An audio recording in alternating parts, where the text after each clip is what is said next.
أشهد أن لا إله إلا الله وحده لا شريك له وأشهد أن محمدا عبده ورسوله أما بعد فأعوذ بالله من الشيطان الرجيم بسم الله الرحمن الرحيم الحمد لله رب العالمين الرحمن الرحيم مالك يوم الدين إياك نعبد وإياك نستعين اهدنا الصراط المستقيم صراط الذين أنعمت عليهم غير المغضوب عليهم ولا الضالين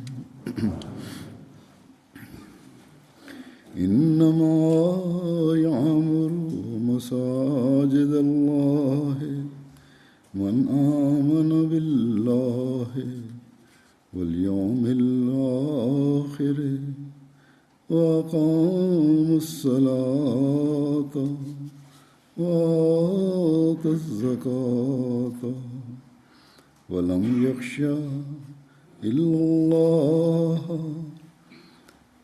فعسى أولئك أن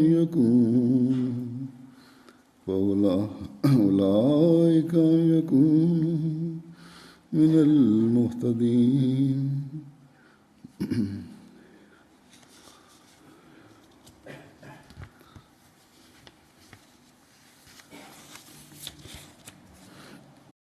Bismillahirrahmanirrahim. Hazur kaže, poslije dugog vremena uzvišeni Allah je blagoslovio i omogućio džamatu u Francuskoj da otvori još jednu džamiju u gradu Strasbourg.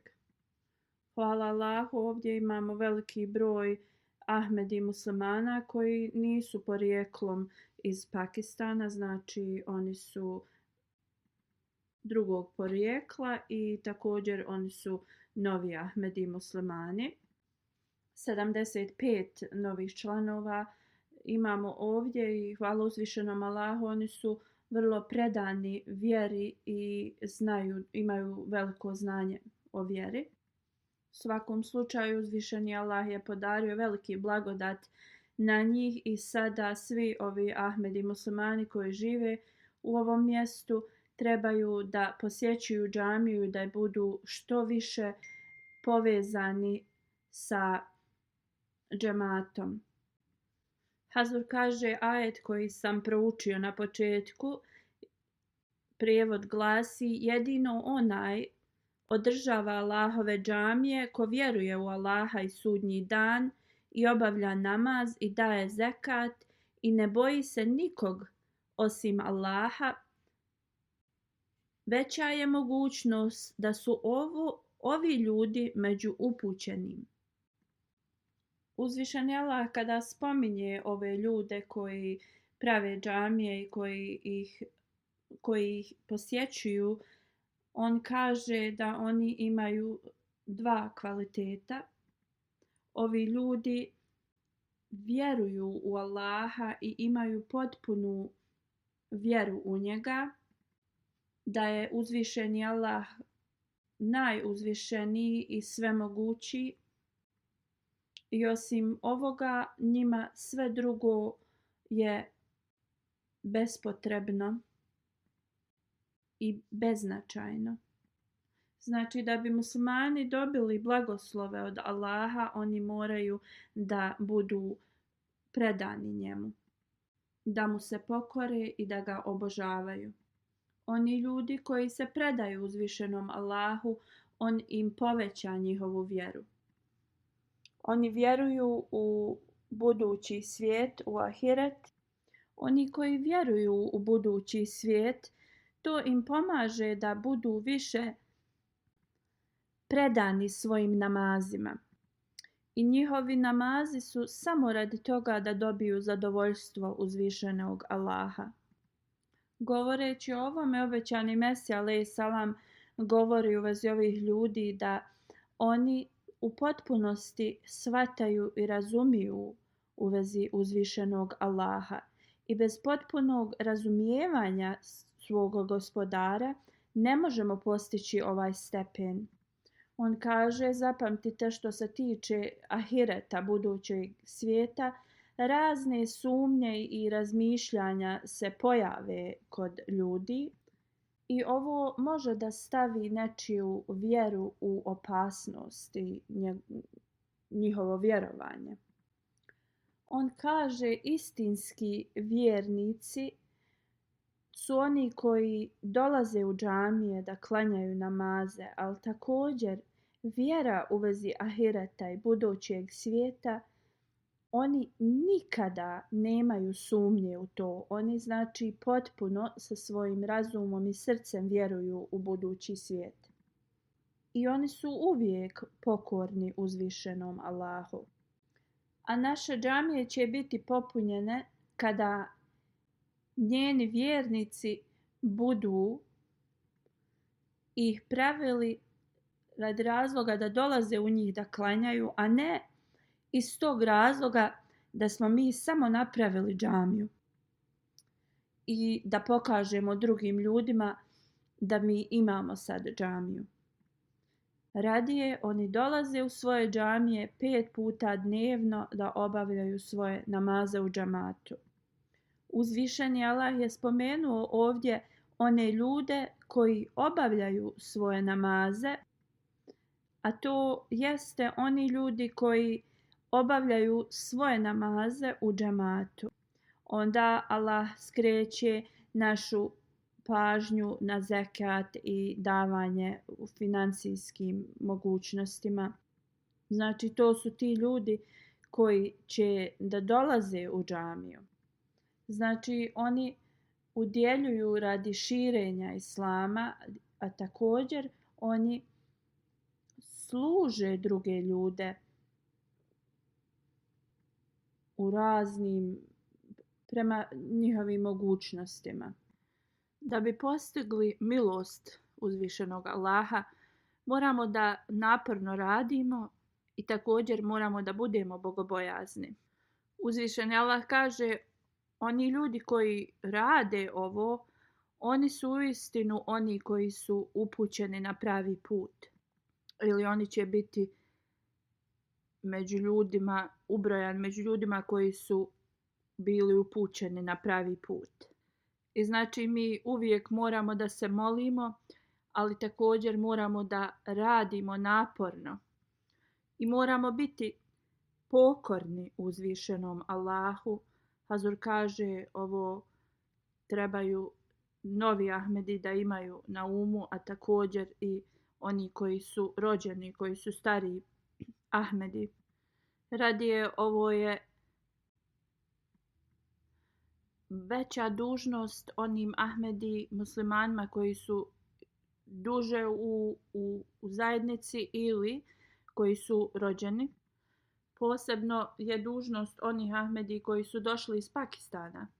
Trebaju da imaju na umu da oni trebaju da budu odličan primjer novim Ahmedi muslimanima.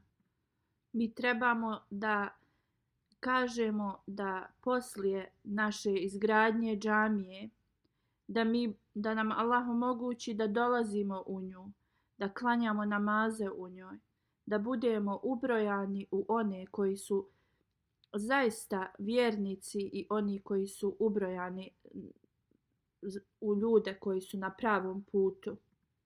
Trebamo uvijek da molimo uzvišenog Allaha da nas sačuva od pogrešnog puta i da budemo oni koji će onda spasi i koje će da uvijek pomaže da koračaju pravim putem prema njemu. A naš nijet da uvijek bude onaj najčistiji i najpredaniji nijet. I da ćemo mi biti ljudi koji će širiti njegovu vjeru u ovom mjestu. Prema riječima obećanog Mesija a.s.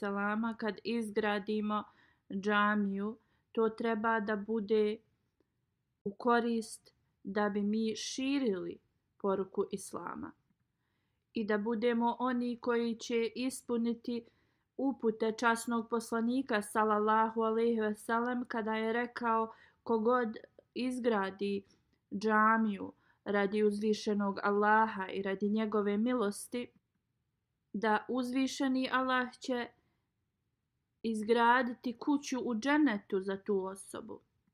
Što znači da nas Allah napravi iskrenim i pravim vjernicima i da nas blagoslovi ovim. Da bi postigli ovo, prva stvar što svaki Ahmedi treba da uradi jeste da analizira stanje svojih namaza i molitvi. Da li oni klanjaju 5 dnevnih namaza redovno u propisanom vremenu i da li oni imaju potpunu pažnju u svojim namazima. Da li oni klanjaju svoje namaze u džematima.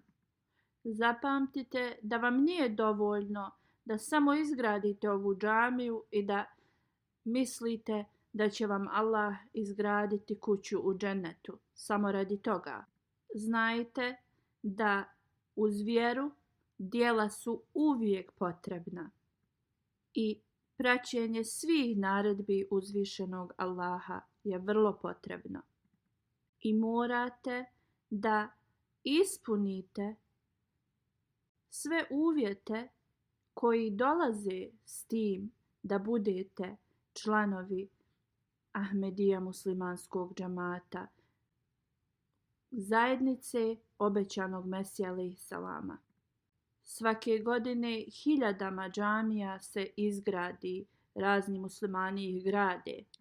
Ali ako u tim džamijama nema istinskog učenja Islama, nema učenja da trebamo da služimo druge, već u njima ako se izgovaraju i rade stvari koje su od koristi samo za pojedine ljude, i ako ta ulema govori o novotarijama u njima koje nemaju nikakve veze sa tradicijom i sunnetom časnog poslanika sallallahu alejhi ve sellem, onda takve džamije što se tiče uzvišenog Allaha i našeg časnog poslanika sallallahu alejhi ve sellem, te džamije neće odvesti ove ljude u džennet.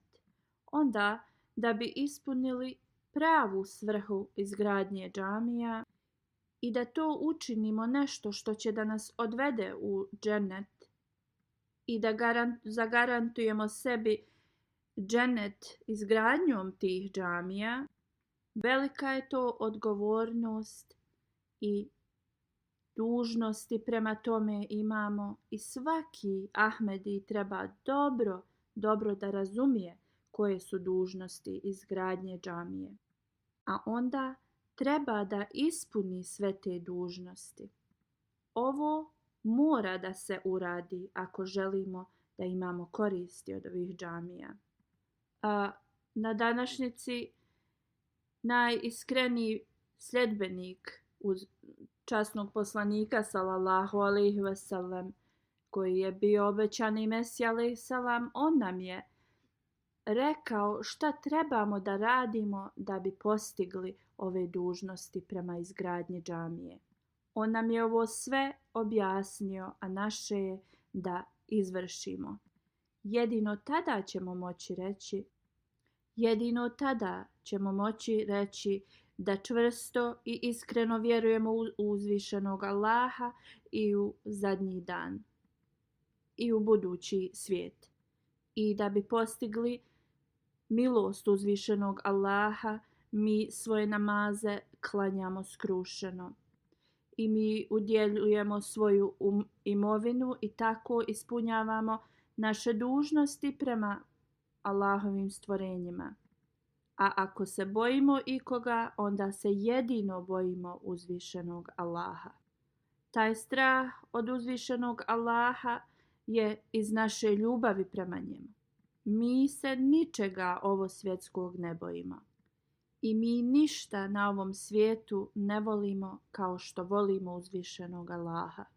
A sve ovo svjetsko, sve stvari, sve koristi, mi to žrtvujemo da bi dobili milost i ljubav uzvišenog Allaha. Obećani Mesija a.s. kaže da bi postali pravi Ahmedi muslimani i da bi postali prave sluge uzvišenog Allaha. Ja ću sada da predstavim te njegove upute i riječi koje je on nama uputio da bi ovo postigli. Hazur kaže, obećani Mesija a.s. govori da sve blagodati koje nam je uzvišeni Allah podario kao naše ruke, naše oči, uši, vid, sve ovo je on nama podario iz razloga da bi koristili u dobre svrhe. Znači, kad budemo sve ovo koristili u dobre svrhe, ispunit ćemo te blagoslove koje nam je Allah dao kroz ove naše organe. Znači, Allah nam je dao oči ne iz razloga da mi gledamo loše stvari i to, da on nam ih je za dobru korist, tako za sve ostalo. On kaže kad aflahal mu'minun fa ulaike humul muflihun. Znači, Allah nam govori kvalitete pravih vjernika i govori nam da ovo su ljudi koji su uistinu uspješni ljudi. Oni ljudi koji koračaju putem bogobojaznosti. I nekada ako njihovi namazi postanu kao opušteni u tom nekom smislu, oni se vraćaju u onu prvo stanje, a to jeste ono skrušeno molenje. Ako imaju ikakve misli u toku tih namaza, oni to uklone također i predaju se tom namazu u potpunosti. Ono što im je Allah dao kao blagoslov, tu imovinu, oni to troše na Allahovom putu. Oni vjeruju u Allahove objave, u Allahov Kur'an i knjige prije njega i oni postignu tu potpunu vjeru i ovo su ljudi koji su upućeni. To su ljudi koji idu naprijed i to su ljudi koji će ovim načinom stići do uzvišenog Allaha. Ovo su ljudi koji će biti uspješni ljudi, koji će postići svoj cilj. I sve stvari koje su loše na tom putu, Allah će ukloniti od njih. I on kaže, na samom početku uzvišeni Allah nam je rekao u vezi bogobojaznosti. I dao nam je knjigu u kojoj se savjeti u vezi bogobojaznosti i pobožnosti često spominju. I on kaže, članovi ove zajednice trebaju da se non stop zapitaju da li oni praktikuju pobožnost i bogobojaznost, da li je to prisutno kod nas. Kako osoba može da vidi da li je postigao bogobojaznost ili nije u svom srcu? Objašnjavajući ovo, obećani Mesija kaže, on kaže, uzvišeni Allah spominje u Kur'anu da bogobojazni ljudi su oni koji su skromni i skrušeni i oni tako hodaju po zemlji. Vrlo su ljubazni, oni su blagi, oni nemaju nikakve ljutnje u njima i oni nisu ponosni. Njihov govor je čist, oni žive svoj život ovako, oni znaju da ova naša pobožnost i bogobojaznost, da to Allahu ne treba, da to nama treba i da ćemo za to biti nagrađeni. On dalje kaže časni poslanik sallallahu alejhi ve sellem ili Ibrahim alejhi selam, oni nisu naslijedili ni od koga ovu pobožnost i bogobojaznost i ovu dobrotu. Iako mi vjerujemo da otac od časnog poslanika sallallahu alejhi ve sellem Abdullah, da on nije bio mnogobožac, on nije pripisivao druga uzvišenom Allahu, ali on također nije bio poslanik da bi poslanik sallallahu alejhi ve sellem od njega naslijedio ovo. Ovo je bio blagoslov uzvišenog Allaha na poslanika sallallahu alejhi ve sellem. Zbog njegovog ponašanja i zbog njegove prirode, zbog toga je Allah dželešanu u njemu dao ovaj blagoslov. Onda ako pogledamo na stanje Ibrahima alejhi selama, on je znači nije rekao da neće da žrtvuje svoga sina kad je bilo naređeno. I zbog toga je Allah podario njemu sve blagoslove koje su mu dati.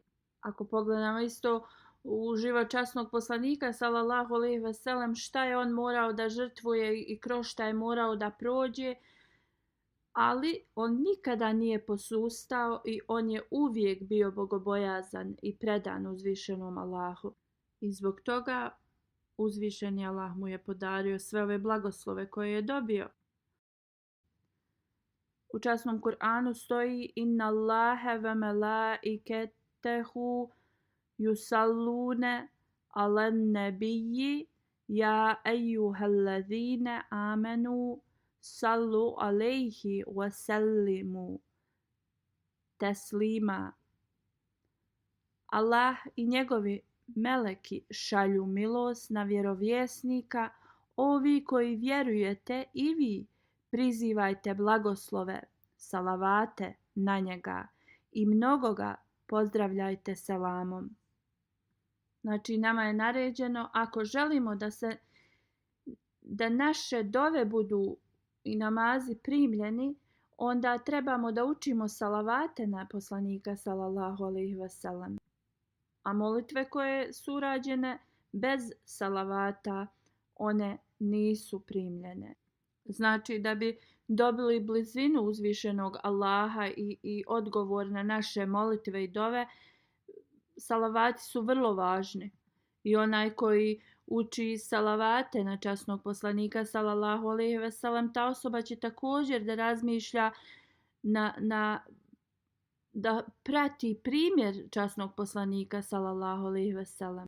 Kako se on molio uzvišenom Allahu i šta je on naredio svojim sedbenicima. On je rekao da namazi su svjetlost mojim očima, a također nam je dao primjer koje su naše dužnosti prema čovječanstvu. On nikada nije mario kako je njemu, šta je, na primjer, ako bi dobio blaga kao jednu ogromnu planinu, on to ne bi za sebe ostavio, to bi on dijelio drugima. Ako bi neko došao za pomoć, nikad ga ne bi vratio praznih ruku ili bez pomoći. Uvijek je bio predan da služi Allahovim stvorenjima. Znači, oni koji uče salavate na časnog poslanika sallallahu alejhi ve sellem, onda ti isti ljudi moraju da koračaju njegovim stopama, da rade ono što je on nama pokazao. Kad ovo upotpunimo, onda će uzvišeni Allah da primi naše dove. Jedino tada ćemo postići Allahovu blizinu. I tada ćemo biti ubrojani u one ljude koji idu putem pobožnosti i bogobojaznosti. I bit ćemo ubrojani među onim ljudima koji su uspješni. Obećani Mesija alejhi selam kaže, ako samo idete i pričate i govorite, a ništa ne radite od toga što govorite, onda nema nikakve koristi u vašim riječima. Da bi dobili pobjedu, vrlo je i podmoranje je da imate bogobojaznost. Ako vam je pobjeda potrebna, onda postanite bogobojazni ljudi. A najveći stepen bogobojaznosti jeste da vi prepoznate istinski svoga gospodara. A Allah je taj koji daje ljudima da izvršavaju i da budu vjernici i da izvršavaju njegove naredbe. Obećani Mesija onda govori šta je to namaz i kako istinski iskreni namaz treba da izgleda. On kaže, mnogi ljudi tvrde da vjeruju u Allaha, ali kada pokušamo da nađemo realnost tih njihovih riječi, mi ćemo u njihovim srcima da nađemo ateizam. Kada oni rade svoje ovo svjetske poslove, dužnosti i tako dalje, oni kompletno zaborave na Allaha i Allahovu moć. Vrlo je važno da kroz vaše namaze vi saznate i razumijete uzvišenog Allaha i da saznate tu potpunu, šta je ta potpuna vjera u uzvišenog Allaha. Jedino kada shvatite da kad nemate vezu sa uzvišenim Allahom, da je to vaša smrt. Znači nemati tu vezu, tu konekciju sa svojim gospodarom znači smrt osobi. A da bi se sačuvali grijeha, morate da budete bogobojazni i morate da pratite Allahova naređenja. Znači morate da radite svoje namaze, ali također morate da ispunjavate djela. Znači svaki sastanak, sve u životu morate da ne radite ako na tim sastancima ili bilo čemu nešto vas navodi na grijeh. Da li to bili TV programi, da li to bilo neki skupovi, bilo šta, morate da vidite da li vas to navodi na grijeh. Ako navodi, onda morate to potpuno da ostavite. I znajte dobro da ako ne dobijete Allahovu pomoć da ostavite ove grijehe, bez Allahove pomoći to nećete moći uraditi. Znači, ako se ne zaštitite od ovih loših dijela, od ovih zlih misli, stvari, i ako klanjate 5 dnevnih namaza, to vas neće zaštititi. Značenje namaza nije jednostavno da stavljate svoje čelo na tlo. Namaz je to kada ga osjetite sa svojim srcem. Kada se vaša duša i vaše cijelo biće istopi stojenja ispred svog gospodara. Kada se u njima predate potpuno svome gospodaru. I kada se sa svojim srcem, umom i svim molite svome gospodaru, a sve što je loše i zlo zaustavite u tom vremenu. To je namaz od kojeg ćete imati koristi. I onda ćete vidjeti da i danu i noću neka svjetlost se spušta na vaše srce, a onaj dio vašeg bića, duše koji nas navraća na loše i na zlo, to polako nestaje. Kao što zmija ima otrov, tako onaj dio našeg bića koji nas navraća na zlo, u tom je poređenju, to je taj otrov u nama, a uzvišeni Allah je onaj koji nam može dati lijek za ovo. I znači samo od uzvišenog Allaha trebamo da tražimo da nas riješi toga što nas navraća na zlo. Obećani Mesija govori svrhu i esenciju namaza. On kaže, bez namaza ne možemo da ispunimo uvjete našeg vjerovanja i vjere. Morate da shvatite kad ste na namazu da kažete sami sebi da tad stojite ispred svoga gospodara, uzvišenog Allaha, i da ste skromni, skrušeni ispred njega, da molite blagoslove njegove. Obećani Mesija kaže, ja sam razmišljao koja je razlika između molitvi i koja je razlika između namaza. Koja je razlika između dovi i namaza. On kaže, kad čovjek se samo moli za ovo svjetske koristi, za nešto, to nije namaz. Znači, ako osoba plače ispred uzvišenog Allaha na seždi i samo moli nešto što je vezano za ovaj svijet, to uistinu nije onaj pravi namaz.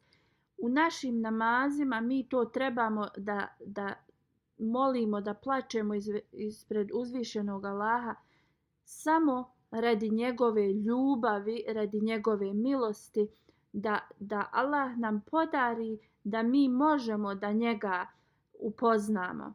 Znači moramo da pokušamo da dobijemo to Allahovo zadovoljstvo i milost na nas. To je pravi namaz. Naravna stvar da mi možemo da se molimo poslije toga za bilo šta što je vezano za ovaj svijet i tako dalje. Ali prvo što moramo jeste da molimo Allaha za njegovu naklonost i milost na nama. Znači pravo značenje namaza jeste to kada osoba uspostavi vezu između svog gospodara i sebe. Znači kad to uspostavimo, to je pravi namaz. Znači kad uspostavimo tu blizinu sa svojim gospodarom, to je pravi namaz. I kada nas zaustavi da radimo bilo koje grešna djela, znači šta god je nešto protiv naše religije, kad nas taj namaz zaustavi, to je prava esencija namaza. Nekada ovo svjetske stvari i tako te neke potrebe, to postane prepreka ljudima da postanu bogobojazni i da usavrše svoju vezu sa gospodarom. Znači mi uvijek moramo prvo da bude naš cilj da uspostavimo vezu sa svojim gospodarom, da izazovemo njegovu milost i da smo predani njemu i onda sve ostalo ovo svjetsko je u redu i da se i na to baziramo. On kaže riječ salat, to pokazuje da se vaša duša topi ispred vašeg gospodara i to je non stop, to trebamo da držimo u svojim namazima. Kad nekako osjećamo stanje smrti u tom smislu, to je onaj iskreni i pravi namaz. Znači da bi ovo postigli moramo da damo velike napore i svoj trud za ovo i da nam uzvišeni Allah ovo podari da možemo da uradimo. Onda obećani Mesija alejhi selam kaže, ako vi tvrdite da imate potpuno vjerovanje, a vi ne klanjate 5 dnevnih namaza, neki ljudi klanjaju 2-3 namaza i to, onda to je neispravno. Jer korijen vjerovanja i vjere jeste u namazima. A osoba koja nema ovaj korijen, to je jedno prazno drvo. I ako najmanji vjetar puhne, to drvo će da bude oboreno. Isto kada su velike vrućine i onda dođu oblaci i kiša padne. U tom smislu i namaz isto treba da bude ta osvježavajuća duhovna svrha za nas. Namaz je taj kada se vaša duša istopi ispred uzvišenog Allaha. Naši namazi nisu potrebni uzvišenom Allahu. Ali nama su potrebni namazi.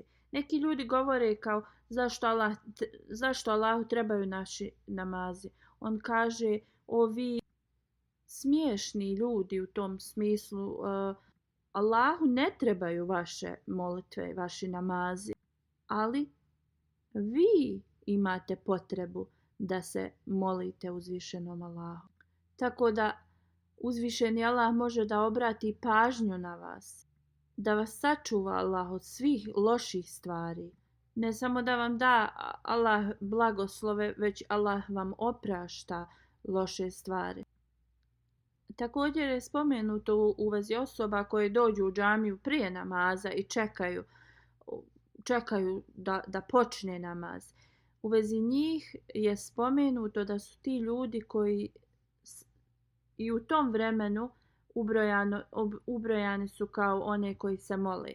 Znači oni ljudi koji sjede i rade zikr u tom vremenu dok čekaju namaz, Allahovi meleci, oni se mole za njih. Oni kažu: o Allahu, imaj milosti na ovu osobu i prihvati njihova pokajanja i prihvati njihove molitve. Znači, vidite samo tu taj blagoslov i korist koju osoba dobije kada dođe da se ne samo u namazu tu blagoslov da će da dobije, već i to vrijeme dok čeka da namaz počne. Da se meleci Allahovi mole za takve ljude. Kako onda mi da se odužimo uzvišenom Allahu, na koji način, za ovoliku blagodat koju nam on pruža? 5 puta dnevno trebamo da dolazimo u džamije i da ih napunimo. Obećani Mesija a.s. je rekao: svrha religije je da uspostavimo jedinstvo, da napravimo ljude da budu ujedinjena zajednica. On kaže, Allah dželešanu želi da svo čovječanstvo postane kao jedna osoba. Vahdeti džemuri, to jeste ona kompletna jedinstvo, da postignu kompletno jedinstvo, ujedinjenje. I oni postaju smatrani kao, svi ti ljudi koji dođu, sjede zajedno, postanu kao jedna osoba. I to je svrha religije, da se svi ljudi ujedine i postanu kao jedno. A namazi koji se klanjaju u džamatu, to je primjer tog jedinstva. I naređenje da stojimo rame uz rame, to jeste da oni koji su slabi jednostavno jedni druge potpomažemo u namazu. Također, svrha hadža jeste da pokažemo tu jedinstvo ljudi. Uzvišeni Allah nam je naredio da dolazimo u džamije, da se moralni primjeri budu postignuti i da zajedno odstrane sve, znači, nedostatke i da se ujedine. I ovo će da poveća ljubav jedni prema drugim. Ovo je znači jedinstvo. I ovako se postižu prijateljstva i također je naređeno u vrijeme džume da svi dolaze na jedno mjesto. Znači, svi ljudi trebaju da ostave sve da dođu na džumu. A sada je tako omogućeno da ljudi imaju i prijevoz i sve. I ne samo da dolaze kad je džuma, mogu da dođu svaki dan u džamiju. Znači, kad ljudi imaju taj nijet da dolaze i posjećuju džamije, onda nađe se i način da se dođe.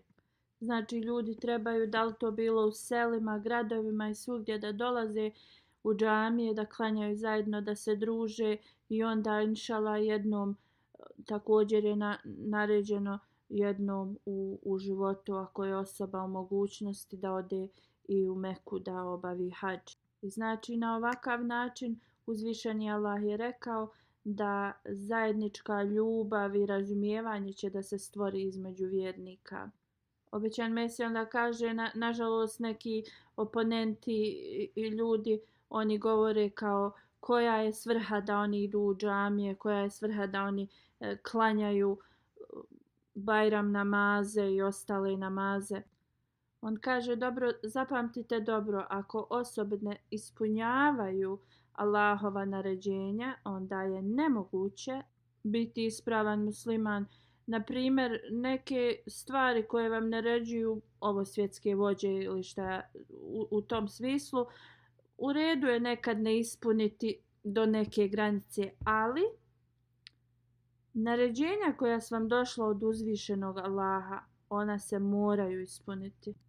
On kaže, ko je takav musliman koji neće ići da klanja Bajram namaze? Znači, to je jednostavno kad se skupljamo i kad dolazimo zajedno na jedno mjesto, taj neki nur Božji s jedne osobe na drugu se širi. Jedino osobe koje su vrlo slabe u svom vjerovanju neće dobiti koristi od ovakvih skupova i dolaženja zajedno. Znači 5 dnevnih namaza ljudi trebaju da klanjaju u džamijama. Hazur kaže sada kada vam je uzvišeni Allah dao da izgradite ovu džamiju, trebate da pokažete ovaj primjer jedinstva, trebate da dolazite u džamiju i onda Allah dželešanu će vam dati sve blagoslove i Allahovi meleki će se da mole za vas.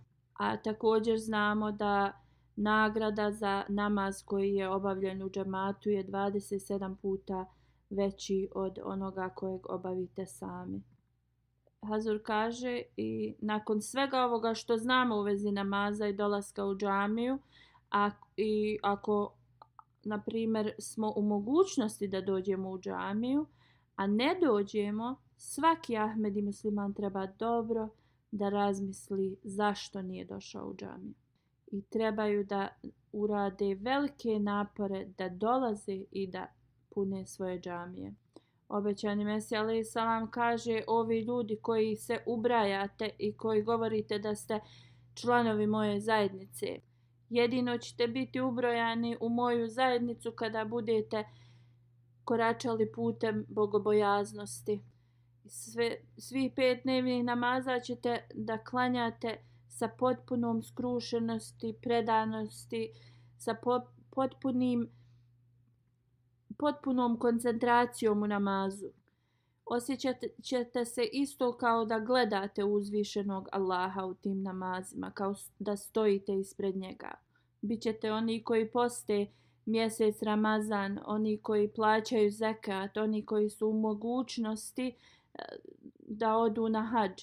Radit ćete dobro što više možete, a mrzit ćete sve što je loše. A dobro znajte, nijedno djelo ne dolazi do uzvišenog Allaha ako u njemu nije bogobojaznost. On kaže, ako morate ovo svjetske časti i sve živo da ostavite radi uzvišenog Allaha, to uradite. Vi ste zadnja zajednica koju je uzvišeni Allah uspostavio. Onda pokažite tako dobre primjere koji su najbolji primjeri. A oni koji posustaju, oni neće naškoditi uzvišenom Allahu. On kaže, ja vam sa punom srećom govorim da vaš Allah je uistinu tu. I ako je sve on stvorio, onda će on da izabere one koji njega stavljaju na prvo mjesto.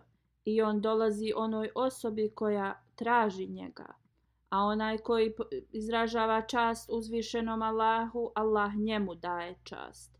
Da nam Allah podari da ispunimo ove riječi i upute koje nam je obećani Mesija dao. Hazur kaže, sada ću da spomenem neke detalje u vezi ove džamije. Nekoliko godina prije mi smo htjeli da izgradimo ovu džamiju. Kupili smo zemlju i također tu je bila neka zgrada već.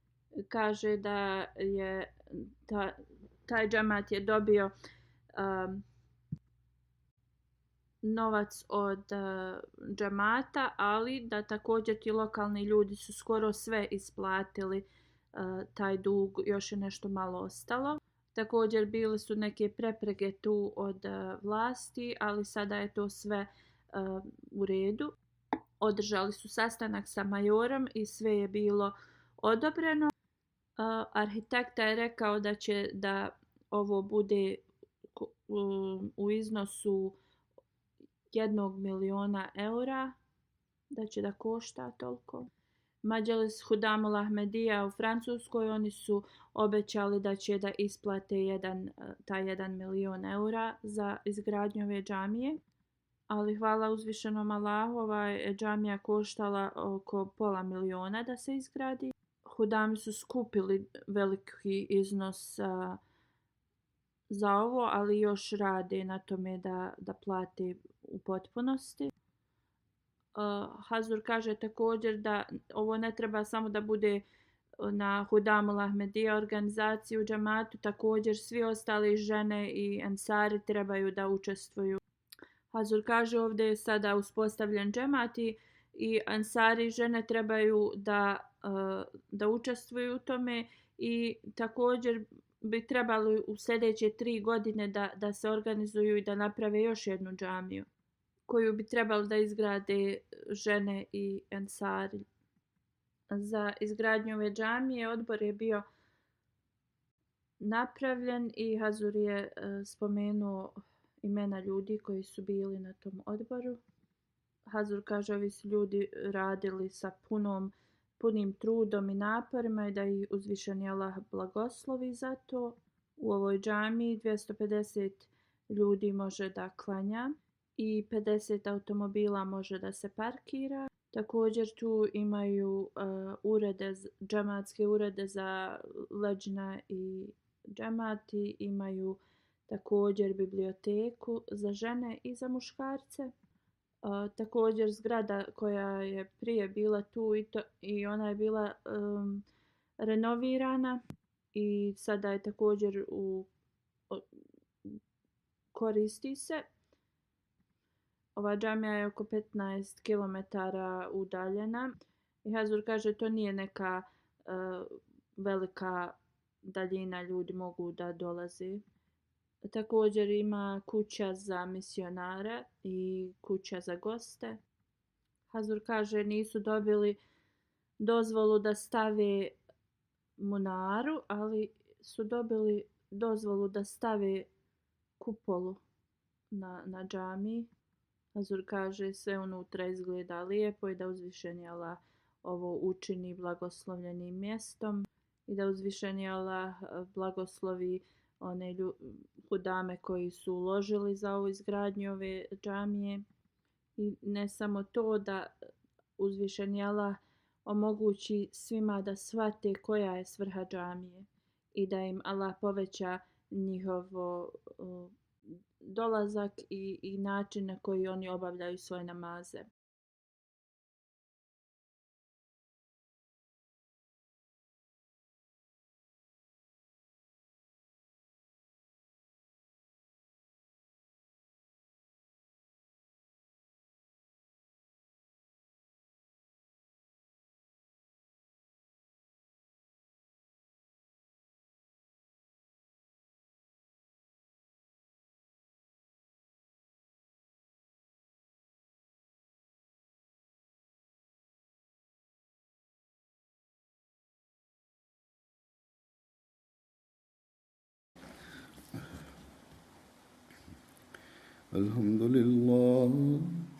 الحمد لله نحمده ونستعينه ونستغفره ونؤمن به ونتوكل عليه ونعوذ بالله من شرور أنفسنا ومن سيئات أعمالنا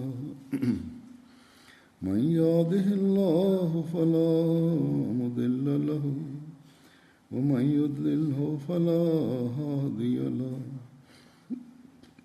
ونشهد أن لا إله إلا الله ونشهد أن محمدا عبده ورسوله عباد الله رحمكم الله إن الله يأمر بالعدل والإحسان وإيتاء ذي القربى وينهى عن الفحشاء والمنكر والبغي يعظكم لعلكم تذكرون اذكروا الله يذكركم وادعوه يستجب لكم ولذكر الله أكبر